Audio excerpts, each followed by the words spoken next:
Assalamualaikum warahmatullahi wabarakatuh. Selamat malam. Terima kasih untuk waktu dan kesempatannya. Di sini kami ingin mempresentasikan materi dengan tema analisis data mining untuk peningkatan kualitas sumber daya manusia atau SDM. Sebelumnya, perkenalkan nama kelompok kami. Yang pertama ada Ricardino Manuel Teman Correra dengan NBI 1462317. Yang kedua ada Arsilio Simonel Mao dengan NBI 146230208. Yang ketiga ada Julius Laki dengan NBI 146230221. Yang keempat ada Ego Julang Rizky dengan NBI 146230226. Yang terakhir ada Amanda Maulana dengan NBI 146230234. Untuk berikutnya akan dijelaskan oleh teman.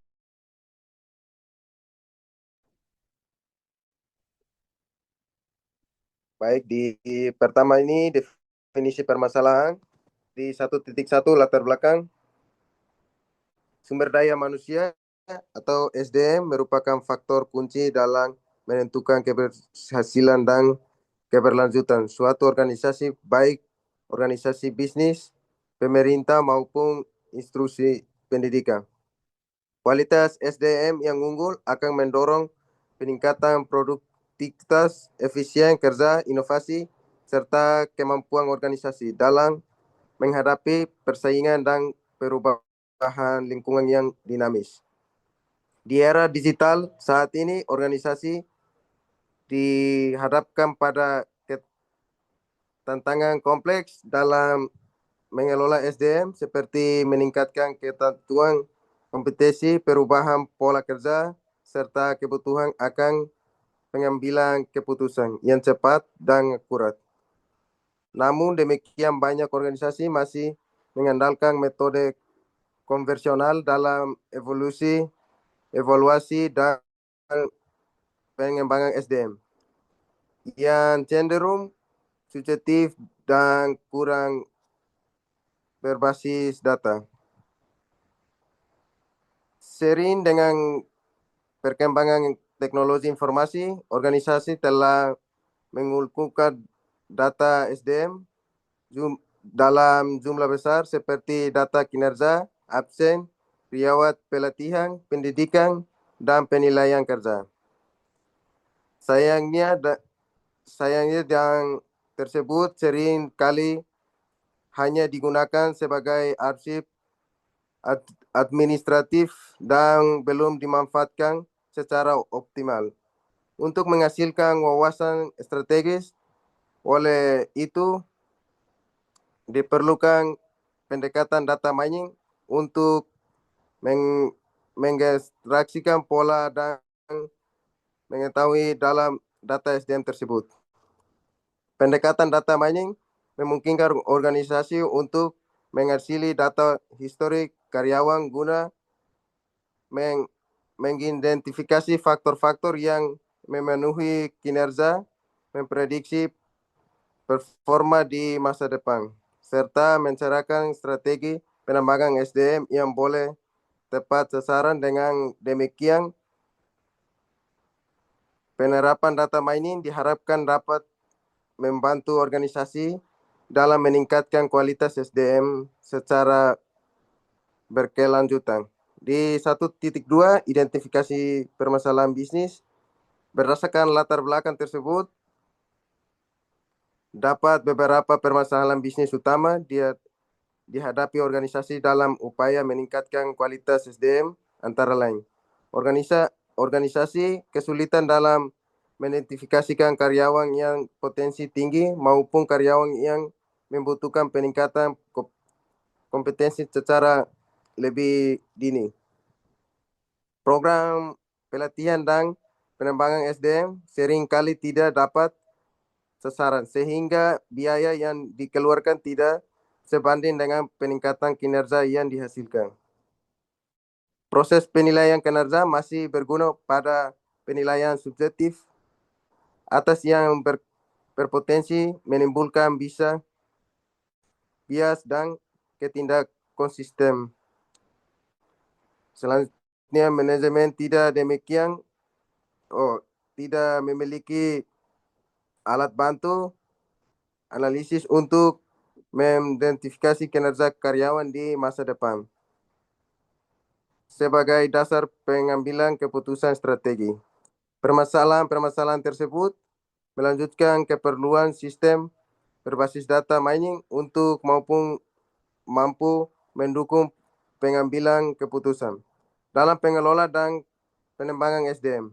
Di 1.3, asumsi kebutuhan dan limitasi. Asumsi di bagian pertama, data SDM yang digunakan telah dikumpulkan secara konsisten dan mewakili kondisi nyata karyawan. Selanjutnya, penilaian kinerja dilakukan secara periodik dan mengikuti standar organisasi. Dan ketiga, manajemen bersedia menggunakan hasil analisis sebagai dasar pengambilan keputusan. Baik, di kebutuhan, pertama data profil karyawan, usia jenis kelamin, pendidikan, jabatan, masa kerja. Dan data kinerja karyawan, KPI, hasil evaluasi, target kerja. Di data pelatihan dan pengembangan, jenis pelatihan, durasi, hasil pelatihan. Data pendukung lain seperti absen dan keterbatasan kerja. Limitasi, hasil analisis sangat bergantung pada kualitas dan kelengkapan data yang tersedia. Model data mining tidak sepenuhnya mengartikan peran manajemen dalam pengambilan keputusan. Adanya kemungkinan bisa pada data histori yang dapat mengaruhi hasil dan analisis.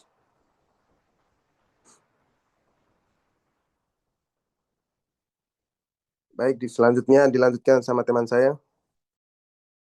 Baik, berikutnya ada tujuan proyek. Tujuan bisnis dari proyek ini adalah untuk membantu organisasi dalam meningkatkan kualitas SDM melalui pemanfaatan teknik data mining. Dengan adanya sistem analisis berbasis data, organisasi diharapkan mampu melakukan evaluasi kinerja secara lebih objektif, mengidentifikasi kebutuhan pelatihan secara tepat, serta merancang strategi pengembangan SDM yang efektif dan berkelanjutan. Selain itu, proyek ini juga bertujuan untuk mendukung manajemen dalam pengambilan keputusan strategis terkait pengolahan sumber daya manusia, sehingga dapat meningkatkan produktivitas dan daya saing organisasi. Berikutnya ada measurable outcomes atau bisnis kriteria. Keberhasilan proyek ini diukur berdasarkan beberapa kriteria berikut. Yang pertama adalah tingkat akurasi, model prediksi kinerjanya karyawan minimal 80%. Yang kedua, peningkatan rata-rata nilai karyawan setelah implementasi rekomendasi pelatihan. Yang ketiga, penurunan jumlah karyawan dengan kinerja rendah dalam periode evaluasi berikutnya. Yang keempat, ada efisiensi biaya pelatihan yang dilanjutkan oleh peningkatan kinerja yang signifikan. Boleh diturunkan, Mas? Yang ketiga, ada data understanding. Yang pertama ada data collection. Data ini diperoleh dari sistem HR perusahaan dalam bentuk file CSV dengan nama HRD dataset V14 CSV. Dataset ini mencakup informasi karyawan dari tahun 2008 hingga 2020. Tercakup sebanyak 311 records dengan 36 variabel.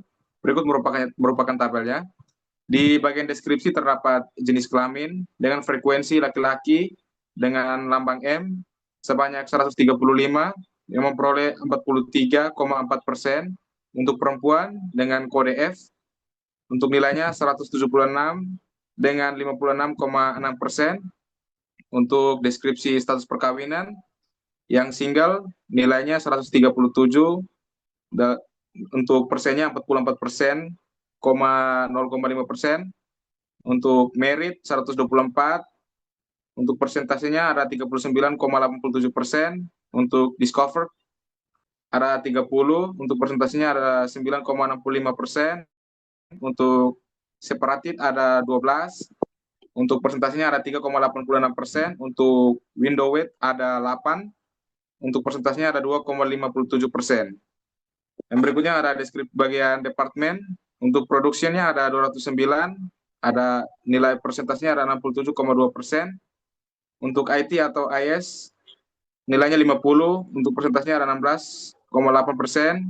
Untuk salesnya ada 31 nilainya, untuk persentasenya 9,97%. Untuk software engineering ada 11, nilainya 3,54%. Untuk admin officer ada 9, untuk persentasenya ada 2,89%. Untuk executive office ada 1, nilai persentasenya ada 0,32%.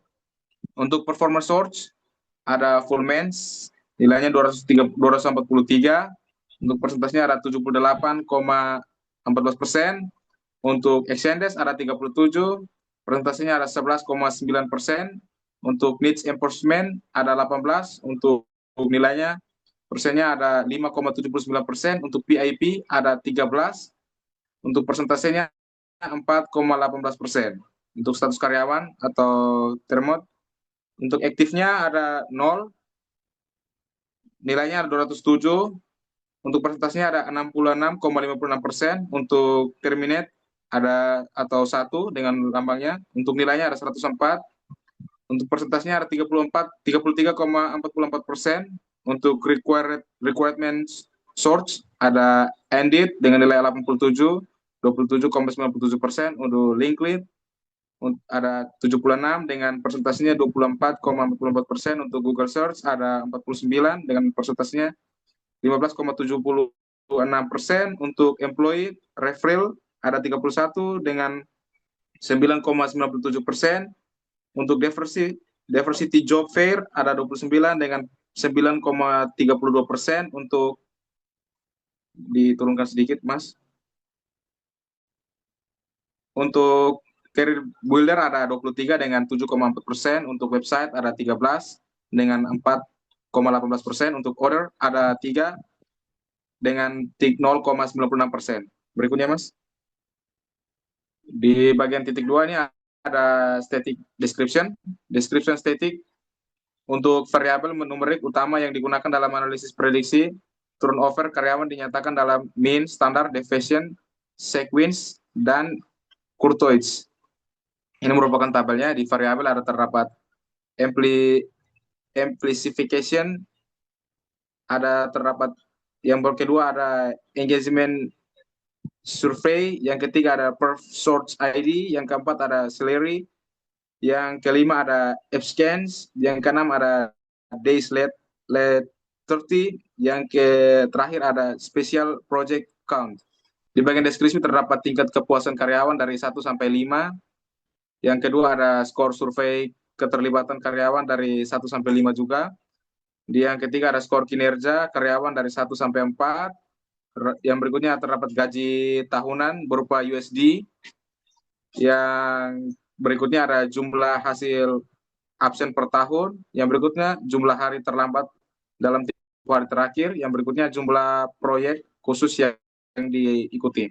Untuk minnya terdapat 3,8.907. Yang berikutnya ada 4,1.100. Yang berikutnya ada 2,9.775. Yang berikutnya ada 69,20,68.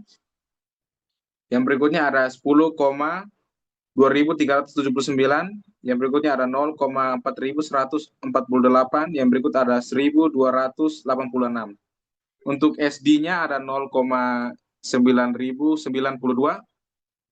Yang berikutnya ada 0,7.899. Yang berikutnya ada 0,5.871. Yang berikutnya ada 25.156,64. Yang berikutnya ada 5,8.526.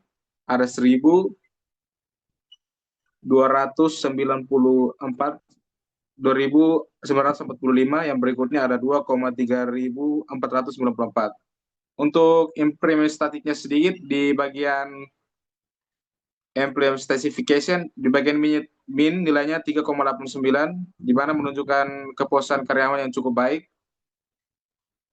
atau mendekati puas. Untuk segmen negatifnya 0,22 menunjukkan distribusi sedikit condong ke kiri atau lebih banyak nilai tinggi. Untuk engagement survey bagian min-nya nilainya 4,11 lebih tinggi dari signification menunjukkan engagement-nya lebih baik.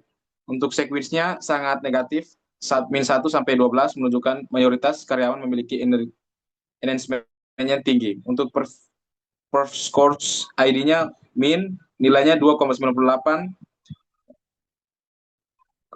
kurang dari 3 full match. Untuk sequence-nya sangat negatif, min 1 sampai 25 karena mayoritas karyawan perform fully match atau exchange. Untuk short limit-nya ada sama dengan 69.020,68 dengan SD-nya tinggi dengan 25.156 dolar, menunjukkan variasi gaji yang besar. Untuk sequence-nya positif tinggi 3,31 menunjukkan distribusi right squint dengan beberapa eksekutif bergaji sangat tinggi. Untuk absence-nya ada absence min-nya dengan nilai 10,24. Untuk hitungannya dalam setahun per hari adalah normal, distribusi hampir simetris dengan sequence sama dengan 0.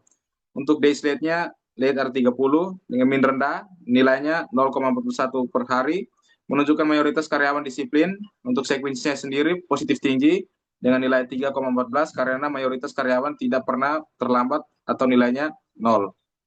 Untuk special project count, min-nya sama dengan 1,22 dengan median sama dengan 0, menunjukkan mayoritas karyawan tidak terlihat special project. Untuk sequence positif dengan nilai 1,54 karena hanya sebagian kecil karyawan aktif di special project. Berikutnya, Mas. Untuk di bagian project 3.3 akan dilanjutkan oleh teman saya Yuli.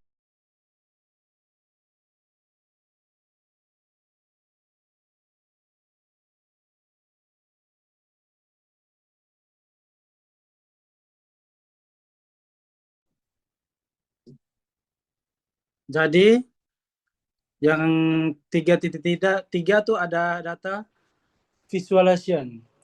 Nilai mean, standard deviation, sequence, dan kurtosis dari setiap variabel dapat divisualisasikan berturut-turut menggunakan grafik sebagai berikut. Di mana grafik yang paling menonjol adalah grafik selari. Yang keduanya ada ada grafik selari yang berwarna orange. Yang berikutnya ada sequence dari setiap variabel. Seterusnya ada kurtosis dari setiap variabel. Ini grafiknya. Terus ada distribusi status karyawan, di mana aktivi 207 sampai 66,56%. Terus terminate dari 104 sampai 33,44%. Terus ada grafik turnover rate per departemen. Itu yang paling tingginya ada production ada 40, software engineering ada 35, IT atau IS ada sekitaran 30-an lebih, sales ada di 20, selanjutnya di korelasi variabel dengan turnover atau termate. Keterangannya, kesimpulan data understanding berdasarkan analisis data understanding yang telah dilakukan dapat disimpulkan: 1. Profil dataset total 311 karyawan dengan 36 variabel. Data quality baik, masing value minimal 1,92%. Target variabel turnover rate 3,44% tinggi. Temuan statistik utama ada employee satisfaction mean sama dengan 3,89 cukup baik. Engagement survey mean sama dengan 4,11 lebih tinggi dari satisfaction. Gap antara engagement dan satisfaction sama dengan 0,22 poin, perlu investigasi. Yang ketiga ada distribusi data. performance score dengan engineering left scale mayoritas nilai tinggi. Selari dan daylight les 30 right speed ada outliers tertinggi. Absensi distribusi normal atau simetrikal. Yang keempat ada insik bisnis. Production department memiliki turnover tertinggi atau 39,7%. Prioritas intervensi.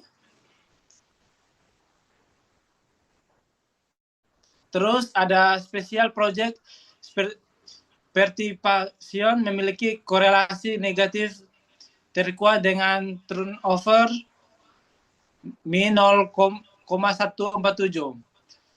Stasi fashion dan engagement memiliki korelasi sangat lemah dengan turnover, perlu analisis faktor lain. Yang kelima, rekomendasi untuk modeling.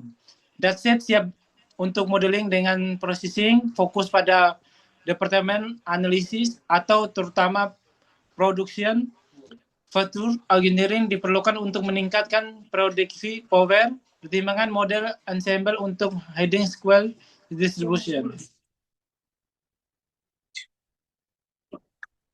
Yang keempat dilanjutkan oleh teman saya. Yang keempat adalah pemodelan dengan decision tree, regresi, clustering, dan analisis. Di sini saya menggunakan 3 perbandingan metode yang paling bagus. Data di record ada 13 data, yang aktif ada 207 dan keluar 104. Ini untuk pra-processing datanya seperti yang di atas. Di sini saya mencoba memakai 3 metode untuk membandingkan. Yang pertama menggunakan decision tree, yang kedua menggunakan random forest, yang ketiga menggunakan artificial neural network ANN. Untuk grafik laju loss dalam proses training di mana hasil terjadi overfitting seperti berikut. Kemudian hasil evaluasi dengan confusion metric diperoleh sebagai berikut. Dari hasil perbandingan dari 3 metode di atas, kita mendapatkan hasil metode decision tree dengan akurasi 0,98, random forest mendapatkan akurasi dengan 0,98, ANN mendapatkan hasil 0,96. Berdasarkan ketiga percobaan tersebut, maka model yang akan kami bangun menggunakan random forest classification dengan menggunakan dataset dengan semua fitur 23 variabel, dengan pertimbangan bahwa hasil tersebut memberikan akurasi terbaik 98,94% dan stabil dibandingkan dengan ANN yang mengalami overfitting, serta lebih robust dibandingkan dengan decision tree tunggal. Yang kelima, pembangunan model. Pada tahap pembangunan model, langkah-langkah yang dilakukan adalah sebagai berikut. 1. Melakukan training dengan menggunakan random forest classifier dengan menggunakan dataset dengan seleksi fitur importance dengan 10 variabel dan disimpan dalam file DTR model PKL. Contohnya sebagai berikut. Yang kedua, pembangunan user interface dengan indeks HTML. Langkah-langkahnya seperti itu. Untuk bagian header, memberikan informasi mengenai sistem dan pembuatan sistem. Kemudian bagian input digunakan mendapatkan input variabel dari pengguna yang akan digunakan dalam proses prediksi yang terdiri dari 3 pertanyaan umum dan 10 pertanyaan utama sesuai dengan seleksi fitur importance. Ini contoh dari tampilannya. Kemudian outputnya, output dari prediksi digunakan menampilkan hasil prediksi dan informasi data yang diinputkan pengguna. Selanjutnya akan dilanjutkan oleh teman saya. Baik, di sini akan saya melanjutkan membangun program AppPy yang menggunakan program utama untuk membaca input dari user interface. Indeks HTML menjalankan prediksi berdasarkan model yang disimpan DTR model PKL, lalu mengeluarkan hasil prediksi ke user interface indeks HTML. Untuk di sini deploy model environment dengan Viscode. Tapi di sini saya menggunakan akondanya langsung dari terminal. Untuk tampilan akondanya pertama di sini. Di sini untuk ini saya paste user Asus in download, soalnya saya memakai filenya di download. Terus ini untuk nama filenya, terus akonda create and Tourney Python 3.9. Itu keluar ini. Ini untuk udah berhasil. Nah, terus di sini lanjut lagi. Di sini perintahnya disuruh install pip installer r recruitment .txt. Nah, terus di sini. Untuk di sini ada kendala, ada error, subbrowser exit with error. Nah, tapi di sini saya mencari solusi. Untuk solusinya di sini disuruh conda install flash pandas nupi sedikit learn. Nah, terus keluar ini untuk install akunnya lagi. Nah, di sini untuk installnya test. Terus di sini disuruh menggunakan perintah Python C import ini untuk Python garis C. Terus di sini semuanya PEX oke. Habis itu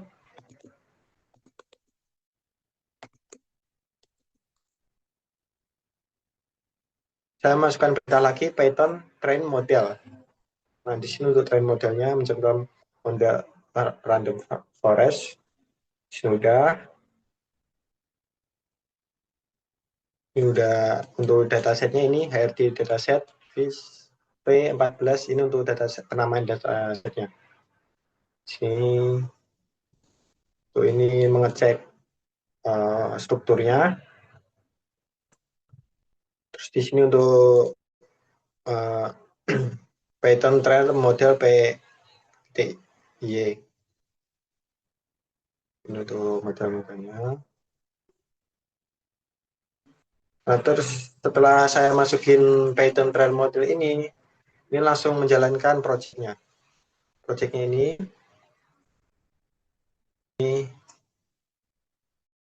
nah ini untuk apa lokal host pas diklik ini, nah munculnya seperti ini. Ini yang sama seperti seperti tampilan interface ini. Ini tadi kan mencoba menjalankan localhost dengan Python app file dengan tampilan localhost sebagai berikut. Kecil sebenarnya coba yang prediksi aktif. Ini nama ini pasar prediksi teknikal satu fitur prediksi 40 keluarnya aktif. Keluar ini saya untuk keluar coba saya di sini ada lulus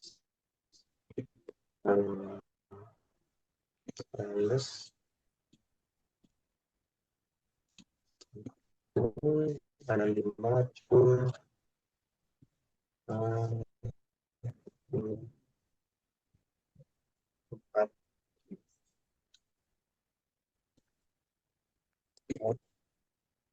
1 25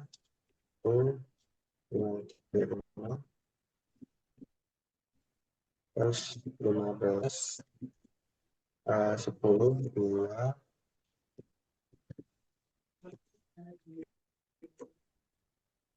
terus ada 2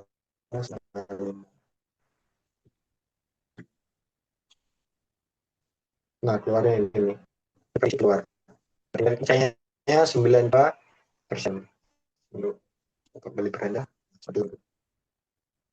Nah, sekian presentasi dari kelompok kita. Assalamualaikum warahmatullahi wabarakatuh.